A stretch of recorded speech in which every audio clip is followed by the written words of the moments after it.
Are you looking for more out of your life? Do you need ideas on how to start new businesses and how to move forward in your own personal life? Well, guess what? You have come to the right radio show. At You Can Overcome Anything podcast show, you will learn and hear from many people from all walks of life who are sharing their challenges, their stories, the habits, and the mind shifts they had to overcome to become who they are today. On top, you will get a chance to connect and see how you can overcome anything by networking and learning about your next move through this radio show. I present to you our great speakers at You Can Overcome Anything podcast show with your host, Cesar Espino.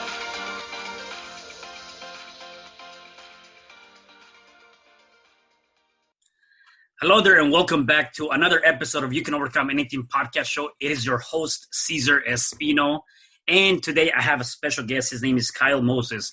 What's up, Kyle? Hey, man. Thank you for having me on. It's a great day. Yeah, man, I love it. Definitely, I'm glad to have you here. So before we dive in, let me just give our viewers and listeners a little bit about your background. So Kyle, after many years in corporate America in a big box retailer management and years of digital marketing, decided to make his own leap of faith into real estate. Mm-hmm. He was able to take his expertise and join in with two partners to form a real estate juggernaut. Together, between his two business partners, he has two Keller Williams Market Centers in the Dallas market. They are part of the largest Keller Williams brokerage in the entire company and the 8th largest brokerage by volume in all of the real estate. Under their direct supervision, they oversee roughly 500 agents between the two offices and around 450 to 500 million in annual sales volume. This is all done in addition to their personal retail teams in both New Mexico and Texas, which does by itself over 40 million in sales in volume. In addition to that, they have a real estate investment business that focuses mainly on hotel and property flipping. They flip over on an average of 4 to 5 homes per month and probably another 8 to 10 hotel deals each month as well. Lastly, for the last 2 years, they've been fortunate enough to coach over 300 students on the real estate investment journey. And they have helped many live their 9-to-5 and countless others in out another stream of revenue through their lives. Wow, that's amazing. Definitely a lot of great things you have going on there.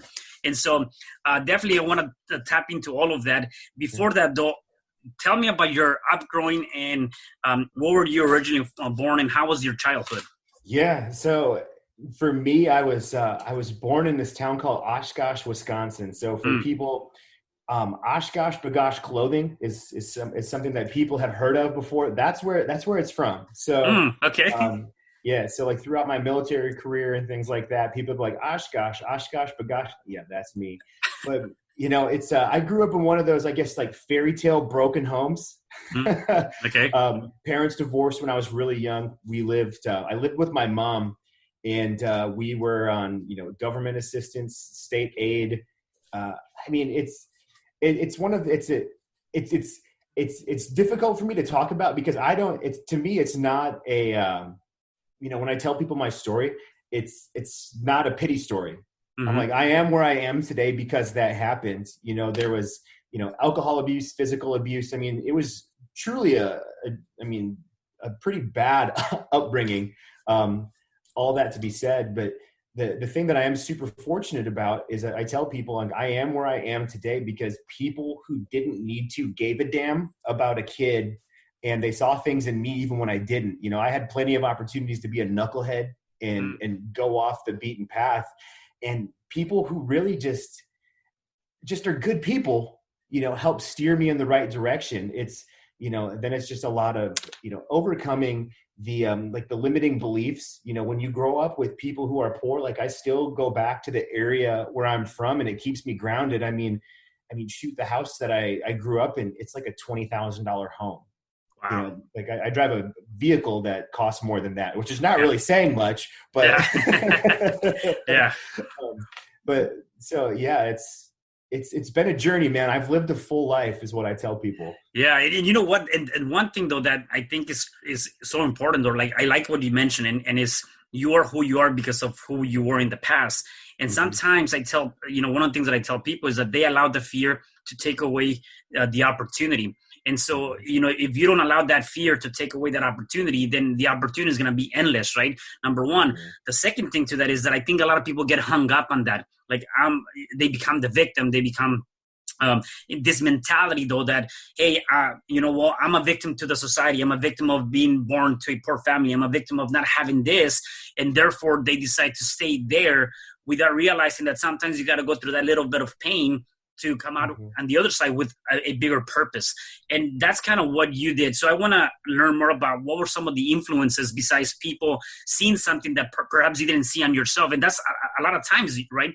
People don't see that. We don't see our true potential until somebody kind of points it out to you and says, hey, you might be able to do something bigger and better, right? So for you going through, a divorce, your parents being divorced, alcohol abuse, physical abuse, growing up poor, what were some of the things that kind of kept you grounded and like say, what, I want to change something, or how was that all about? Yeah. It was a combination of a lot of things. So I'm the oldest. I've got two younger siblings, and at a really young age, I was forced to start taking care of them. So a lot of, there've been a lot of people out there who are in my situation. So it was looking out for them. And ironically, one of the things that, and I'm fortunate, my grandmother is a teacher.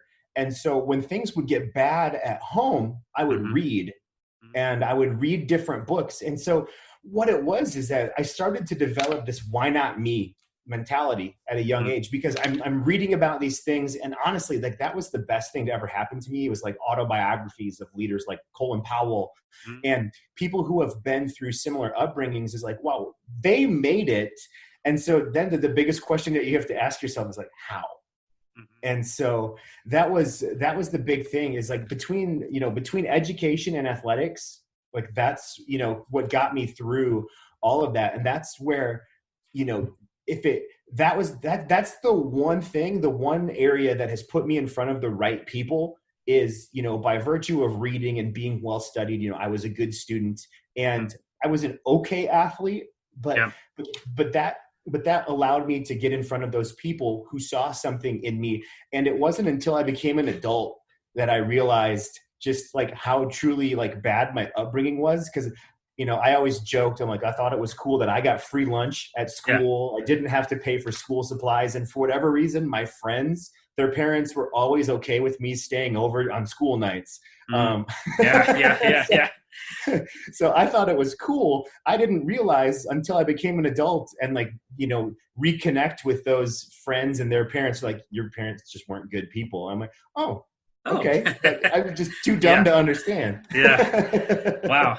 No, and again, that's one thing. Like sometimes when you're in the middle of that maybe storm or whatever the case may be, sometimes you don't see it, right? You don't see it for yourself until somebody's going to point it out for you. And so I love that too, though, the fact that you started reading and just, I think that's one thing that even when we're going through some difficult or challenging times, we got to be able to find something that can kind of gear us to a different direction where we can start maybe finding that focus, right? And so in this case, you reading and now it's changing the mentality of, well, if somebody else is doing it, then I can do it, which is, again, is that big of a message. It's like, if somebody already done that, you can definitely do that. And it's not about, a lot of the times we forget about the right questions is how can I do it, versus certain aspects that we ask ourselves, right? And so that's kind of what you were doing is like, why not me? What are the possibilities, right? So that's amazing. Now you were in the military, right? So why did you decide to join the military? Yeah. So the biggest, it's like my family dynamic is interesting. It's like my grandfather is my hero. He was a poor farmer and, grew to call it a self-made millionaire. He just moved his money right. But my mom was a black sheep. So they really weren't around and had that influence. And the thing was, I always had a great deal of respect for him. And when I finally got old enough, they offered to pay for my college. Like suddenly it was like, where were you all these years? And then suddenly you're around, which, it is what it is. But it was really, I wanted to stand on my own 2 feet. And I had always had this allure of the military. I wanted to join like either the Army, the Navy, or the Air Force. And when I was 17, my two best friends were like, "Hey, we're joining the Army." So I was like, screw it. I don't really. And so I ended up joining the infantry. But a lot of that was just so I could have college paid for. I've always wanted to serve something bigger. And it just joining the military seemed like the right thing to do. And it's been a mindset that's kind of followed me through all of this. Is everything I do serves something bigger than myself. So it's like, you're never going to beat me. My why is always going to be bigger just because it's not about me. And that was one of the main reasons why I joined that is, if you're going to break through some of these things, it's like, well, I'm okay with being shot at and someone trying to blow me up, and it worked out. yeah, definitely. So let me ask you, where did that drive or the idea of you want to serve something bigger than you, where did that come from? I think a lot of that had to do with my grandmother was a teacher for 43 years. Okay. And, for like a short stint, my grandparents pulled me out of my parents' house, and I got to actually attend this school where she taught. And so a lot of what my grandma did was she was part of different organizations, different church groups, different activities. And that was always something that I really enjoyed, was just seeing how people reacted and gravitated towards that. So I think, honestly, that's a lot of where it started. But then it was even before that is having to watch my siblings when my parents would, be out drinking or just absent, is knowing that like somebody has to be there for them. And that just started to translate to other people. I don't know, it really innate thing of, I can't really explain it. There's just a certain gravity. Like when I walk into a room or when I work with people, whether I like it or not, people will seek me out. And, I think it's just, it's an outlook. It's the way that you carry yourself. But yeah, it really all started from there. It's just learning to be a good person, but, to serve others. That was always something that was heavily ingrained in me was, serve others. It's kind of I say this in other venues, but the rising tide raises all ships. So if I can make everyone else around me better, I'm going to float. Yeah, that definitely. I love that.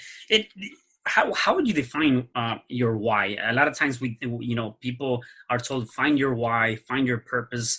What would be your idea of how to find that why so that people can start moving closer to that?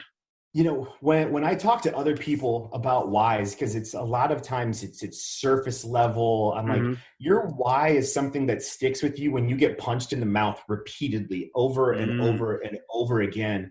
And you find out how flimsy someone's why is. And to me, my why is so motivating that I will not let other people go through what I had to go through. And it's something to where, I will lend a hand, I will serve, but again, I am where I am today because along the way, people selflessly did things for me that they didn't have to. And that's what drives me is the bigger the platform that I can be on, the more people that I can serve, I know that I'm making an impact. It's, when people are standing around my casket someday, the biggest thing that I want them to say is I'm a better person because he was in my life. And, when I managed retail, big and small boxes, it's a constant door, people work there 6 months. They're like, yeah, I work there. And what I would tell people, and I made this number up, I was like 85% of people that I hire will be gone in the next 12 months. I said, that's just how it works. But I want you to look back on this experience and say that I learned something and I'm a better person because I worked for Kyle. And that's always been what drives me is it's not about me. It's not and it's one of those things where, and this, you talk to a bunch of people, you're out there as well, as people really don't care about us as much as we really as we like to think so. It's a really conceited opinion, but people always remember how you made them feel. And, I remember how these people in my life made me feel when they, when I didn't have anything, when I was down and out, when, there were things going on in life. And so that's really to get connected to that level of a why. It's unshakable. It doesn't matter I can lose over and over again, but there's always another opportunity for me to help someone. And so like, that's what lights my fire. And that's what I tell people is like, your why, like just talking about it fires me up. Yeah. Like, and so that's the biggest thing is that it's unshakable. Yeah. And I know through your journey, I'm sure, because a lot of people have gone through that. And I can see that with all the things you've gone through, you always go about, or you're always going to hear that no, or you have so many down moments, right? And you keep falling down. Besides your why, like how do you continue to get up and say, you know what, let me just keep doing this and keep doing this? Because that's where a lot of people get stuck, and I'm like, that's it, I'm going to give up, right? Yeah. So the biggest thing is like, I just read a book by Simon Sinek, The Infinite Game. And I was like, wow, this is the first time that I've had someone actually like, this is how I think. And, the thing that keeps me going is it's really just that I'm not there yet. My why and what I'm doing, it's not tied to money. It's not like, the thing is that, and you know this, the more people you help, wealth will just come from it. Like if I help 1 billion people and they all give me $1, I made $1 billion. Not a good analogy, right? It just, that's what it's to me, wealth is a byproduct of action. And so that's always the biggest thing is that like when I hear no, it's just, I iterate, and by iterate is just, I don't make my biggest superpower to anybody I talk to is I don't make the same mistake twice. That's been the only thing that carries me through life is like, I'm not going to do that again. Where most people will. And so that's really what it is that it's my why is about other people. And so you tell me no, you turn me down. I'm not done helping you yet, Caesar. Like I'm not done. And so like, that's what keeps me going. And so it's like, you see the businesses behind me. Real estate wasn't even a main focus of mine 2 years ago. It came to me because everything else that I did imploded. And this was just these are all widgets of helping people, in different ways. And so it's not like the no's, the setbacks, it's not about me. Yeah. And that's the biggest thing is being able to separate that. Right. Yeah, definitely. One thing that I want to understand, talking about the companies behind you and the real estate, why did you decide to leave corporate America and go into this, or what was the determining factor of that? So I was really good at what I did and I achieved metrics every time. So like when I was in corporate America, one of the biggest things that I did was I would go into stores that were kind of failing or troubled and I would assess their operations and I'd be like, okay, we need to fix this. We need to fix this. Again, it was all people, helping people. It was just business was a widget. And so in corporate America, the thing is that people like to tell you how much you're worth.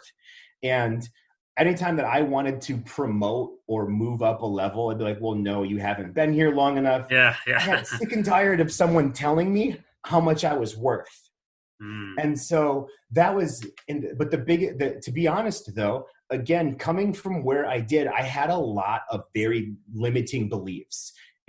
I grew up in a blue collar area that what you did is you worked your 40 hours, you worked there for 35 years.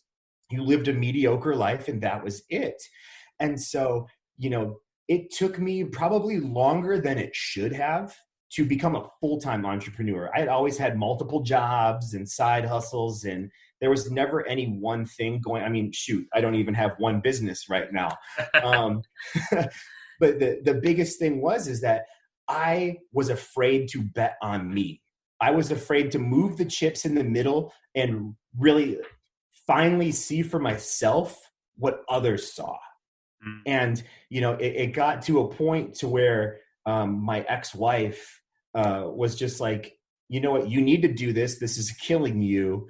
And she eventually was, are you gonna quit your job and go full into this? She goes, if the answer is no, she goes, stop talking to me about it. I'm done talking about it. She goes, this is all on you right now. You know what you need to do. And I finally did it. It was the scariest moment of my entire life. Yeah. But it's Steve Harvey talks about it there's that moment in your life where you have to just jump and believe that your parachute will open. Like you're going to hit a lot of rocks, but it will open. And when it does, man, it's beautiful. Yeah. Yeah. And I know that definitely that's a place where people get stuck a lot. And I know I did myself when I decided to take my own leap of faith. It was more like a 7-month, thinking about it and going back and forth, which kind of leads to my next question. There's always those voices, inside of you. And even with you just doing that already, you're going to have those, that inner voice, telling you probably, hey, Kyle, what the hell did you do? Like, was this the right decision? Or what are you going to do now? Or like, there's no secure income coming in. Like, were you going through a lot of that stuff, the first couple of years? And how do you handle that? I tell everyone negative 101.36. Like that's the number where a lot of things change. That was my bank account one morning. Oh, wow. I was like, oh Lord, here we go. And I was full-time into my digital marketing agency. And I called my business partner. I was like, we've got a problem. I go, well, I've got a problem. And he was like, okay, what's going on? And we were at a crossroads in the business at that moment. And I was like, I started looking at some like third shift stuff so I can start. And he goes, why? And I was like, what are you talking about? He was like, you know what? He goes, even if you want to go get a job, he goes, what? It's 3 months until you quit and do it again. He's like, this is what you've just got to, he gave me a dose of my own medicine. He was like, just calm down. He was like, what are you doing right now? I'm like, I'm driving to the gym. He was like, perfect. He was like, go to the gym, think it through. And that was, to me, it was just being able to slow it down. A lot of times when people are faced with that, they get so much anxiety. And, I had my moment. I had my hour or two of like self-loathing, like, what am I going to do? But then, I got really calm and you start to see things clearly. That was something that even in the military that we learned, like, I was in the infantry. And so, we're in the stuff is like being able to see, clarity and chaos is what separates, the true leaders. And it was in that moment that I just needed to be poised. I needed to kind of take into account what my resources were, what my assets were. And here's the thing, in 24 hours, I had negotiated a deal with someone to buy our marketing agency and we were fine. Like that's all it took. But in that moment, I didn't see kind of what the opportunities were in front of me. And it was, without making that move, I was still living in Wisconsin at the time. Without doing that, I'm not sitting in Dallas, Texas right now having this conversation with you. Yeah. So, it's like collect your bearings and just don't panic. Bet, like remember why it is you did what you did, why you bet on yourself, and just push forward. Yeah. I like one thing that I think it was Denzel Washington. He said, don't have a plan B if you have a plan A. Why have a plan B? Because then you start focusing on plan B and you forget about plan A, right? Yeah. And so in that case, right, if the plan is I'm going to be a full-time entrepreneur, I'm going to get into real estate or digital marketing, whatever the case may be, against all odds, continue to focus on that somehow. And even on the down moments, which I know I've gone through a lot of those down moments. And it's like, that I go back and like, is that temptation, right? That I go back and get a job, right? And, at this point, I'm like, no, I'm not going to go back and I'm going to continue to do this until I freaking keep doing it, right? So how did you stumble on real estate? So real estate, like I like to, it's one of those, it's like I didn't find the streets found me kind of thing. And, I loved how you quoted Denzel. I quoted Michael Jordan, and it was like, why should I worry about a shot I haven't taken yet?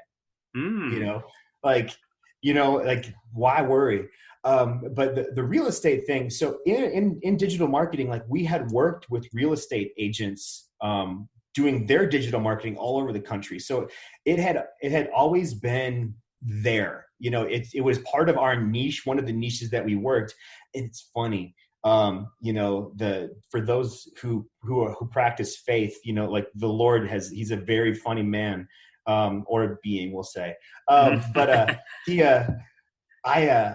I absolutely despised working with real estate agents and digital marketing. I was like, there's no pleasing you guys. You always want stuff for less.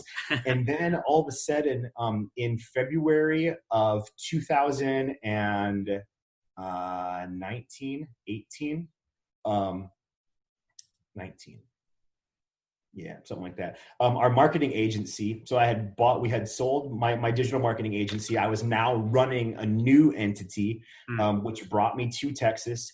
We had a partner lose our business a couple $100,000, which ended up making the marketing agency dissolve. Wow. And so the one partner that I had a good relationship with, and he was also the only one in Dallas, was like, well, so what are we going to do? And again, I was faced with one of those moments of like, well, I could get a job, like there's plenty of opportunity for me here in the DFW area. And he was like, well, he goes, I've been doing real estate and real estate investment for the last 20 years. He's done thousands of transactions. And he was like, well, I want to do coaching. I want to get into real estate investment coaching. He goes, that's what you do. He goes, you work with info products. You work with these coaches. I was like, well, I will do that under one condition, is that we grow a real estate investment company. Like, I'm not going to be one of those gurus that isn't out there doing it, isn't essentially working alongside their people. And so I had dabbled in some real estate stuff, not as full bore. I mean, the thing is like we had worked with a couple thousand real estate agents. Like we'd done well enough, but I could never really put my hands on it. And so that was kind of the condition was, all right, fine. Well, let's just do the thing. And it has grown into something that I would have never imagined. Because, this all goes back to each one of these businesses is just about people and making people better. Like I can tell the story of each one and how they're all set up. And so like, to me, like it was something that hit me like a ton of bricks about a year and a half ago, was that it's not about my superpower is people. My superpower is people. Everything else is just a widget. And so I was never really good at retail. I was good at the people who ran the businesses. Like I was really good at that. With real estate, I know a lot about it, but I'm really good at people. I'm really, really good at people. I'm really good at serving people. And so that it really found me. And so that was, I no longer speak ill of anything because I know that if I do, I'll probably end up in that industry at some point. Yeah, definitely. No, there's three things you talked about that I think they're critical to kind of point out. Number one is actually, you didn't talk about it, just showcasing that, which is, again, going from a very humble beginning to creating having a good corporate job, to taking a leap of faith, to having this great company, to losing it all and then start all over again. And that story itself is the life of becoming an entrepreneur, number one. Number two, it is also the life of, if you want to be in this space, you have to be able to have the ability to do those things and fall down and get up again and do it as many times as you can until you're pretty much drop dead, in other words, right? And that's where people lose that momentum, right? So definitely you're a true testament of that. That's number one. The second thing you talked about is that once you find that calling, right, God or the universe, whatever you believe upon, right, is going to put you on that path. And you got to be able to, once you can find that, go back to that. So for you, it has been serving other people. That is your calling. That is your niche. That is your expertise. And I think that once you can find that through the different things you're doing in life, then you're going to start getting back aligned to what is your true calling, right? Which is definitely amazing. And then the last thing you talked about is not speaking ill of anything else, because it comes down to the mindset. So I want to talk about the mindset for a second, because I think that's so critical when it comes down to so many different aspects, right? Like how critical it is to you to have a positive driven mindset. And I know we have all these negative thoughts that I was talking about this last time. You have so many thoughts on any given day, and 85% of those 60,000 thoughts are negative. How do you keep your mind positive and keep pushing through.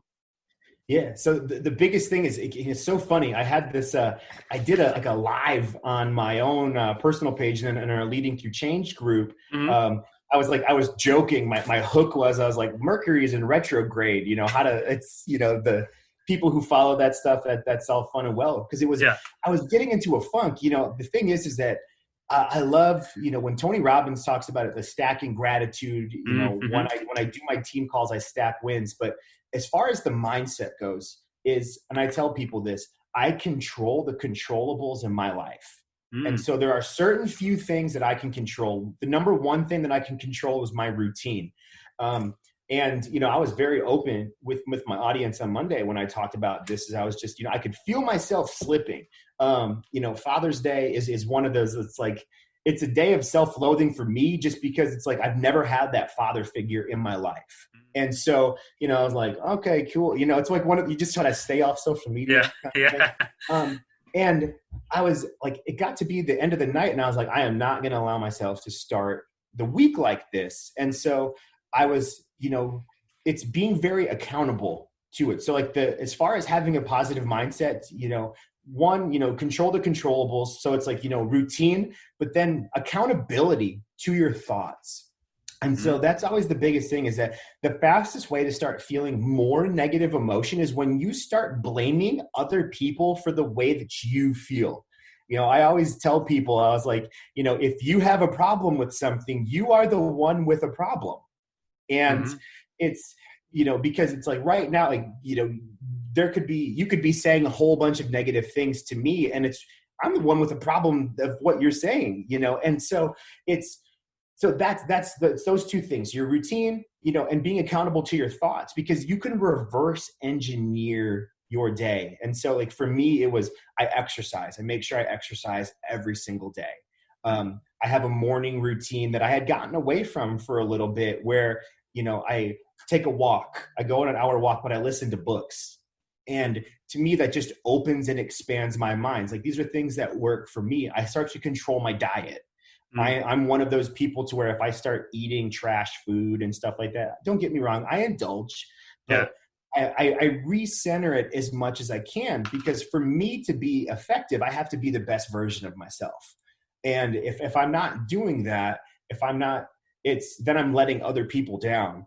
And, and then as I'm assessing my thoughts, is just like, okay, why am I feeling this way? And then it becomes really, because then you can reverse the trend. You can start telling, okay, well, then what am I grateful for? Like, if I'm sitting here feeling sorry for myself, why am I letting this continue? Why am I letting other people dictate my thoughts? And so, mindset's everything. It will kill anything. I mean, you can will yourself past things that you've never even thought possible, if you simply just do not acknowledge the fact that it is an obstacle. Yeah, I love that. And talking about Tony Robbins, he talks about creating daily rituals or habits, right?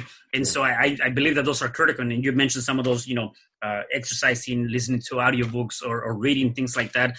And I like to do affirmations too on a daily basis before I go to sleep and when I wake up, just to set up the precedence for my day. Like, I want to be all up and, positive. And so I do those things. And so I think that's critical in just your life in general, right?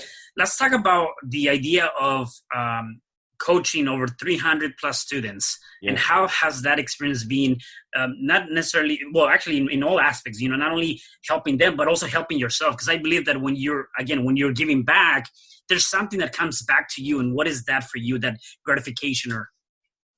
Yeah. It's like I talked about in the beginning, is the rising tide raises all ships. And, when the biggest misconception with coaching is like, ours is in the real estate and real estate investment space, is you're more of a life coach than anything. I spend more time talking to people about their routines and their mindset than I do the actual nuance of this. Is none of this is difficult. I mean, you're in real estate, like none of it's difficult. It's a process. There are steps, and along the way, there are things that can, you're going to run into angry sellers. You're going to there's just a lot of things that can really throw you off. And, that's been the most rewarding and gratifying, is because the work that we're doing transcends beyond just the one-on-one connection. It's, we're setting up families. These are people who felt stuck and looked to us for guidance to get out of whatever circumstance it was that they were in. And that's the biggest thing. It's those connections. I just had one of my students today message me, and she's like, I'm going for my real estate license. Like, she was a wholesaler before. So we worked through with that. And I mean, she was someone that joined one of my boot camps, and on the second day, using everything she learned from the first day, got a deal under contract and worked it through. And I was like, it's because you listened. I said, I didn't tell you anything special. I'm like, right. You live in Alabama. I live in Texas. Like, yeah. This, don't give me the credit for something that you did. Yeah. And to be able to see her face light up and to hear her confidence, and then to know that I left a lasting impact. I mean, this was 1.5 years ago that her and I had first had an interaction. We stayed in touch. And so when you hear how you've positively impacted people's lives, and, you help pull them from situations that, I was in, that others were in, because my story is not special at all. It's, you don't realize how many other people come from broken homes until you start talking about the fact that you're from a broken home. Right. Yeah. True. It's like, oh, that happens more often than you would think. Yeah. But to be able to change people's lives like that, to impact that, there's no greater feeling. Yeah. No, and I think part of that too is it just comes down to, how are you impacting other people, right? And I like what you mentioned, even in real estate, you're finding yourself doing more coaching or having them build, some sort of habits. And it's funny because I've been through a lot of programs too, in the past where I've joined, when I started my real estate journey, I joined many different gurus, and it was all about the tactics and the ideas and so on and so forth, which is all great, by the way, except one thing that I felt like it was missing was the component of the mindset and being able to create that aspect, because I can give you all the tools, I can give you everything for any business, by the way, except if your mind is not in the right place, then that can definitely take you down when you hear that first no, or the rejection, or you don't see the kind of results that you were looking to acquire. And so I feel like, more so, and I like the group that you have on Facebook and all that stuff. It's really about embodying the body and the mind and the soul and all that stuff, putting things together. And I think that's a really great way to, again, connect with people and bring people in a different space, right? So that's definitely something great that you guys are doing there, which I love seeing that and being part of that group, which is pretty awesome. Now, in terms of the people you hang around with, you've talked a lot about the people that saw things in you. How critical is that in terms of like the average 5, what people talk about? It's everything. My life has changed since I moved from small town Wisconsin to just Dallas. It's one thing to surround yourself with people online, but to me, the rule of 5 is really physical presence. And because it was like when I did digital marketing, like I spent most of my time in my office, on calls like this. Yeah. It's different when you're in the energy. And when I moved from Wisconsin to Texas and started to really see the difference in people's mentalities and how fast they moved and how they carried themselves, I started surrounding myself with completely different people, people that had the same positive, like there was never problems. There was always opportunities. And like, that's who I started to, like my business partners are great examples of that. And just the networks, because it's, to me, my circle has gotten tighter, but it's stronger.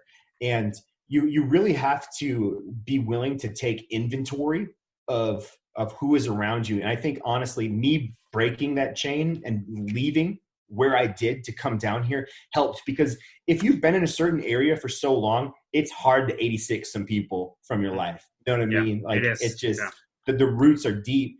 And, down here, when I was able to move, I could set boundaries differently, that if you didn't fit my dynamic, if you didn't fit like what my vision was, and you didn't make me better, just, hey, you know what? Like, it's cool. We can grab coffee here and there, but like, I got to go this way. Yeah. And it is so, it's probably one of the most important things that you could possibly do. Because it's going to affect your mindset. Like if you hang around with negative people, you're going to have a negative mindset. As simple as that. Yeah. No, definitely. One thing I like that you mentioned is with consistency, persistence, and predictability, you can climb to some amazing heights. Yeah. And just kind of elaborate on that, obviously, is the premise of all we've been talking about. There's definitely some very deep thoughts, though, with that statement. So if you can elaborate on that. Yeah. So he's still a mentor to this day. One of those guys that saw something in a knucklehead young kid. That was from my regional manager when I was just a manager in training at the Buckle clothing store. And like this guy, like no matter how much I tried to like mess things up, was like, nope, this is who you're going to be. And I ended up soaring to great heights. But he goes, Kyle, with 3 things, he goes, you can be a great leader. He goes, you've got to be consistent, you've got to be persistent, and you've got to be predictable. And I was like, well, what do you mean by that? And he goes, you need to show up every day. He goes, you need to be the best version of yourself. You got to show up every day. I'm like, okay. He goes, and if there's something that you want, if there's a goal that you want to achieve, he goes, you've got to be persistent in how you pursue it. He goes, and this is applicable in all forms of life, but he says, you've got to be predictable. He says, because you got to realize it's not about you, it's about everyone else. And people like predictable. People do business with people that they know, like, and trust. And the fastest way to not appear trustworthy is to be a wild card, is to not be predictable. And he goes, I'm not talking about, you do the same mundane things. He goes, but people need to understand and know that if they are going to work with you, what they are getting. He goes, it's a high energy, hardworking, lighthearted guy. He's like, that is you. He's like, be that guy every single time. He goes, if you can be those 3 things, he goes, it doesn't matter what you're going to do. He goes, you're going to be great. Wow. How do you show up every day, right? Like, what about you're sick? What about holidays? What about the weekends? Do you show up on those days too? As best I can. The thing is that and I don't even know, like Michael Jordan said it. And this is like one of my like earliest memories of my childhood. Michael Jordan would always talk about why he dressed up. And I think they even touched on this in the Last Dance that they did as well. But he always tried to dress as nice as he did in public. He said, because there are so many people who are around me that might be the only time in their entire life that they interact with me. And so I don't want their one interaction with me to be the only, like to be negative, and that be their perception moving forward, because perception is reality. And so, you know what, every day I I try to bring it as best I can every single day, but it's, always be nice, to be never snap at people, just don't carry a negative, energy when you're around people. And it is amazing the doors that will open up, because I can't tell you, and I'm sure you've been the same way, is there have been people that I never thought I would see again. Yeah. And now we are working in a lot more close proximity than I ever thought we would. No, you know what? And I love that. Definitely show up to the best self, because that's that one impression, that only one impression you might have. You have to make it count. Know, like, and trust.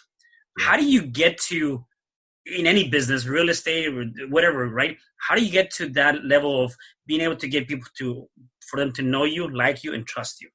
Yeah. So, this goes back to that consistent, persistent, and predictable piece, is that the thing is, like, and I used to, I mentor, people outside of just real estate, but the know, like, and trust is, just because I tell you that I'm trustworthy doesn't mean that you're going to trust me. It's through continuous action without the validation of others that is going to be what carries you forward. All too often, especially in society nowadays, and you see these coaches and stuff online, is they think that just because they jumped into the industry and tell you that they're great, that you should immediately, start doing business with them. It's like, no, I want to see you show up. And, it's like in the real estate, I'm not going to coach people unless, my other 2 businesses are doing that every single day. And that's the biggest thing with me, is that know, like, and trust is and maybe this just goes back to like when I was in the military, like we had this saying called the tip of the spear, is I never asked my men to do something that I wouldn't do. Gotcha. And so the same goes in business is, I'm not going to ask you to allow me to coach you if I'm not doing it myself. And it just bleeds over. But to me, like that's where it all starts, is do the action, then the know, like, and trust will follow. I love that. So Kyle, if people wanted to connect with you, where can they find you? Yeah. So there's a couple different places. So Kyle Moses on Facebook. I've got a public profile, so please feel free to engage me. Follow me if my friends list is full. I like to connect with people. So there's two groups, depending on how you want to hang out with me. There's two different groups. There's the virtual wholesaling tips and techniques, but then there's my passion project, which is leading through change, which is how you and I connected. Yep. And leading through change I never even intended for it to start that way. It was just going to be me and another guy that were going to get on a live, and suddenly we had a bunch of panelists and people join in, and the group formed. But this beautiful community came from it, of people that were going through a tough time, we're going through crazy times, but it's don't get down on yourself. There's plenty of opportunity. Now is the time to bet big on yourself. And it has just evolved into so many amazing people sharing things. It's a pitch-free group. There's absolutely, like, if you can't go in that group and provide enough value to where someone wants to find you outside of there, you're not providing enough value. Right.